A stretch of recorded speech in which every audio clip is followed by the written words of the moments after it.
Ooh, baby, baby, it's really hot outside. It's hot outside.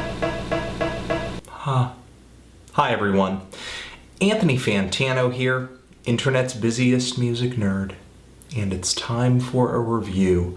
The Dirty Projectors, Swing Low Magellan. Dirty Projectors is the Brooklyn-based experimental indie pop project fronted by singer-songwriter and guitar player David Longstreth. If I'm correct, this is their 7th full-length LP, and this band is known for its really bold, strange, and kind of interesting style.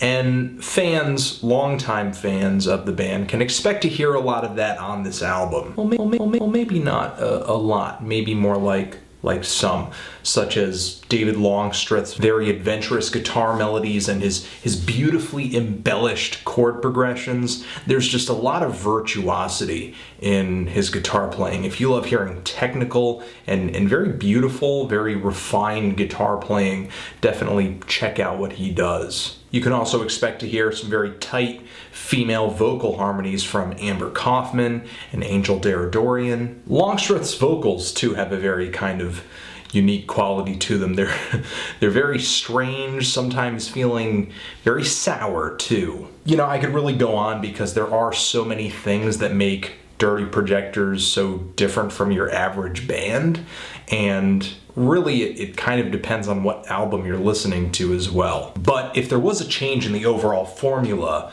in Dirty Projectors' sound on this new LP, it's really that the band kind of embraced a real sense of simplicity on Swing Low Magellan. The song structures on this thing aren't as long or as winding. Amber and Angel's vocal harmonies aren't even really utilized as much on this LP as they were on Dirty Projectors' previous couple. They're not as intrusive, really kind of hanging in the background most of the time unless you have a female vocal singing lead. And then on top of that, the intricate drumming that has been pretty prominent on Dirty Projectors' last LP has kind of been replaced by much more simple rhythms, and if you're not hearing a drum, you will hear an electric beat or even some kind of unsatisfying hand claps. And the instrumentation itself is not even really that lavish or adventurous, as colorful, as layered.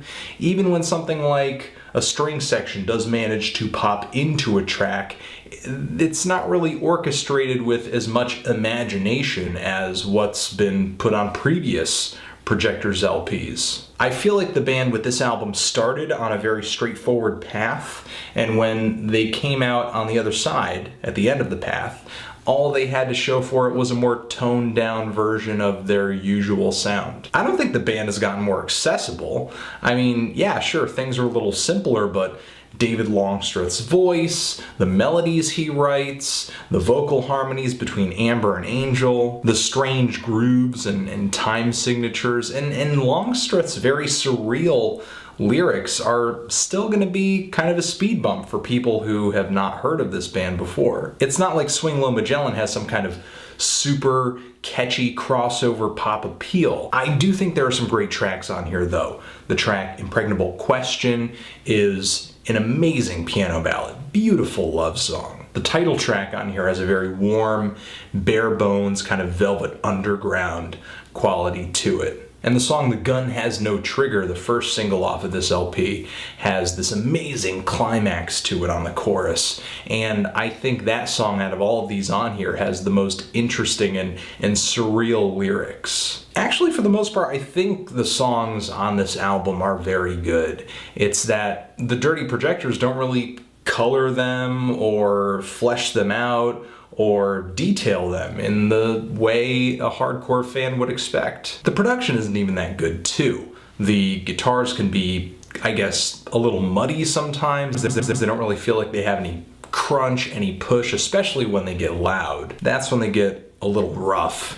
The electronic beats on this thing are very flat, colorless, lifeless, and even the vocals and the vocal harmonies come off a little, you know, kind of muddy as well. And the reverb that's on the vocals sometimes, the instrumentation too, is just very kind of bare bones, basic, and cheap. I would bet that the production budget on this thing is the smallest Dirty Projectors have worked with since The Glad Fact. And I don't feel like I would be so underwhelmed by this album if Dirty Projectors' previous LPs hadn't been so grand in scope and color and imagination. Don't be surprised if Swing Low Magellan is not as rewarding with repeated listens as at least their previous 4 albums. I'm feeling a light to decent 6 on this thing. What did you guys think of it? Did you love it? Did you hate it? Why? And what should I review next? Anthony Fantano, Dirty Projectors, forever.